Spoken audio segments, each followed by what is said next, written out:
이게 이제 공수처 수사에서도 그렇고 재판부도 사실 이게 사실상 거의 검찰이 고발장을 그러니까 집단적으로 검찰이 썼다라는 네. 정도는 대체로 이제 인정을 하잖아요. 네, 예. 그렇잖아요. 그게 이제 그렇죠. 재판부 1심 재판부도. 예, 근데 이제 저는 당연히 전혁수 기자님 얘기한 것처럼 윤석열, 김건희, 한동훈을 위한 고발장인 것도 고발장 내용을 보더라도 사실 누가 보더라도 사실 명백하고 그다음에 또 부인이라든지 장모를 방어하기 위한 목적도 분명해 보이잖아요. 근데 왜 이거를 검찰이 썼을까? 근데 검찰이 이렇게 얘기를 했단 말이에요. 아니 언론에서 저 사람들이 아니 다른 사람들이 정치인들이라든지 언론에서 자꾸 어떤 문제 제기를 하니까 우리가 그걸 살펴보기 위해서 어쨌든 간에 정보문건 알아봤다 뭐 예, 판결문도 알아보고 뭐 또 알아본 거다 이렇게 얘기를 하잖아요. 아, 예, 그렇게 진술했죠. 예. 권순정 대변인이 아마 그 장모 문건 관련해서 그렇게 그때 대변인이었죠. 그렇죠. 그분이 현재 했던 것 수원 같고, 고검장입니다. 예. 네. 그런데 이게 그렇게 이제 해명을 하시는 분들도 있었는데 이제 어떤 수사관님도 나오셔가지고 이제 비슷한 얘기를 하셨었어요. 근데 그분이 이제 공수처에서 조사받을 때는 뭐라고 했냐면은 그 장모 문건에 대해서 아 이거를 대체 우리가 왜 해야 되는지 모르겠다라고 증언을 하신 게 있어요. 그래서 공수처 검사가 그걸 제시하면서 당신 이때는 이렇게 얘기했잖아요 라고 하니까 아 그때는 뭐 생각이 달랐다 이런 식으로 이제 빠져나가고 이제 아무래도 법정 증언하고 이제 수사기관에서 했던 진술하고 이제 뭐 증거력이 좀 달라질 수 있으니까 말을 나중에 맞춘 것 같긴 한데 제가 봤을 때는 이 문건들의 내용을 결론적으로는 내용을 다 수집을 하진 못했거든요. 그러니까 이프로스 같은 경우는 보존 기한이 1년이잖아요. 1년이기 때문에 그 제목 들만 이렇게 쭉쭉쭉 나왔기 때문에 이 문건을 못 본 게 약간 조금 부족했던 게 아닌가. 예, 그런 좀 아쉬움은 좀 있었습니다. 예. 근데 저는 더 이해가 안 되는 게 뭐 손준성은 자신이 김웅 의원에 보낸 것도 부인하고 김웅 의원은 손준성에서 받은 것도 부인하고 뭐 이런 식의 대응들이 있었잖아요. 두 분의 네. 대응 중에. 그러면서 계속 제3자를 통해서 보내졌을 가능성을 계속 얘기를 하고 이 제3자를 통해서 보내졌을 가능성 어떻게 보세요? 지금 2심도 사실 이 문제가 중요한 문제 중에 하나인데.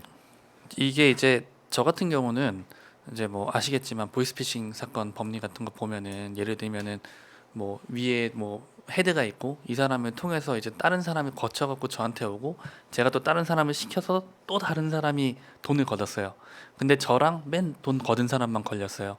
이 중간에 있는 사람들이 누구인지 정확하게 확인이 되지 않더라도 의사의 합치가 있기 때문에 같이 원래 공범으로 처벌을 받는 거거든요. 저는 개인적으로 제3자가 있고 없고는 별로 중요한 문제가 아니다.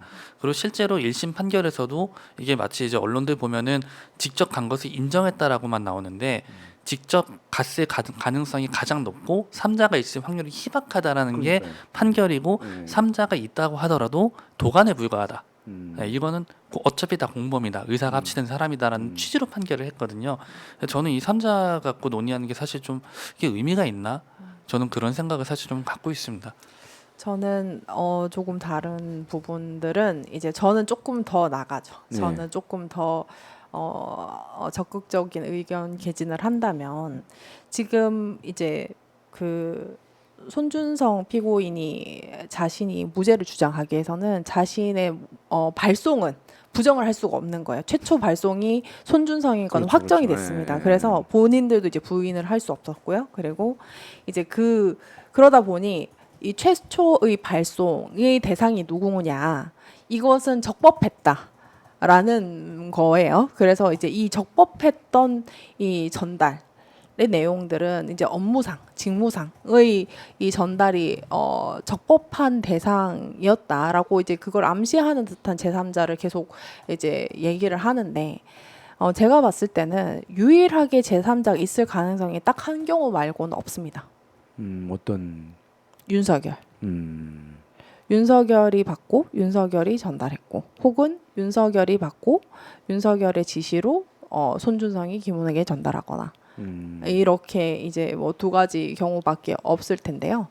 거기서 이제 그 의사가 어떤 개입을 할 수 있는 제3자는 유일하게 윤석열 외에는 없다라고 이제 단정을 할 수 있을 정도의 정황들은 제가 인지를 하고 있으니 그게 맞다면 손준성이 계속해 손준성 쪽이나 이런 쪽에서 제3자의 가능성 얘기하는 건 오히려 불리한 거네요. 특검을 가야 그게 되는 이제 재판에서 실제로 내용이죠. 있었던 일이거든요. 예, 그래서 예. 그 지금 손준성 검사가 1심에서 유죄를 받은 건 공무상 비밀 누설입니다. 그리고 공직선거법 위반은 무죄를 받았죠. 네. 그러니까 공직선거법 위반은 아예 삼자를 러프하게 놓고 봐도 이게 자기네가 무죄를 받을 수 있다고 판단을 하는 것 같아요. 그런데 공무상 비밀 누설 같은 경우는 자기가 적법하게 보고할 수 있는 사람에게 보고했을 경우를 제3자를 얘기하면서 은근히 흘리고 있는 건 사실이에요. 실제로 얘기하고 있고 저번 재판에서도 그러면은 당신의 직제상 직속상관 차장 그리고 그 위에 대검의 총장이잖아요. 근데 실제로 아시겠지만 대검 수사정보정책관 이제 범정기획관 자리는 총장하고 직접 일을 하는 자리이기 때문에 사실상 총장 하나라고 보는 거죠. 그래서 요 총장하고 차장 얘기를 하는 거는 자신의 공무상 비밀누설 혐의를 무죄로 만들기 위해서 이 얘기를 꺼내든 것은 사실입니다. 근데 만약에 이런 논리로 이게 무죄가 나온다고 하면 윤석열 대통령에 대해서 다시 특검을 하는 것이 맞겠죠. 그러니까 조성훈 대표 책에서 단순히 대검의 총선 개입 사건을 넘어선 윤석열, 김건희, 한동훈 세 사람이 직접 개입되었을 가능성이 크다 이렇게 이제 지적을 하셨어요. 네, 네. 뭐 개입될 가능성이라고는 하지만 저는 이제 그 공범의 어떤 개입은 여러 행태 그러니까 행위의 태양들이 할 수 있는 것이 어떤 뭐 교사 내지는 뭐 종범일 수도 있고요. 그 다음에 여러 이제 교사범, 종범 그리고 이제 부분 실행범 여러 가지 이제 작성들이 있죠. 왜냐하면 이 고발장 자체도 굉장히 집단적인 작성이 판결에 인정됐던 것이 문장의 형태가 막 바뀌고요. 한 고발장 안에 문장의 형태도 바뀌고 그리고 솔직히 말하면은 세 사람만 이익을 보는 심지어 손준성 이익조차 없는 고발장이고 그리고 제가 이 책에도 그 내용들을 적어놨습니다만 제가 저를 공범의 이제 공범 수사 김웅 공범 수사 사건의 참고인으로서 이제 저를 조사하던 부부장 검사한테 물었어요. 당신은 당신 상관의 부인 범죄에 대해서 이런 고발장을 작성할 수 있느냐? 그리고 심지어 그걸 외부로 전달할 수 있느냐라고 하니까 작성조차 할 수 없다고 자기가 저는 그런 짓을 안 하죠 이렇게 얘기를 하더라고요. 당신은 올바른 검사니까 그렇게 못하죠 이렇게 얘기를 할 정도로 이 고발장 타인을 위한 고발장 작성이라는 것은 어떤 그 타인의 변호인 내지는 당사자 내지는 어떤 그를 돕기 위한 어떤 뭐 의무가 있는 사람이 아니고서야 그 고발장을 작성을 할 이유가 없는 상태입니다. 그리고 굉장히 제가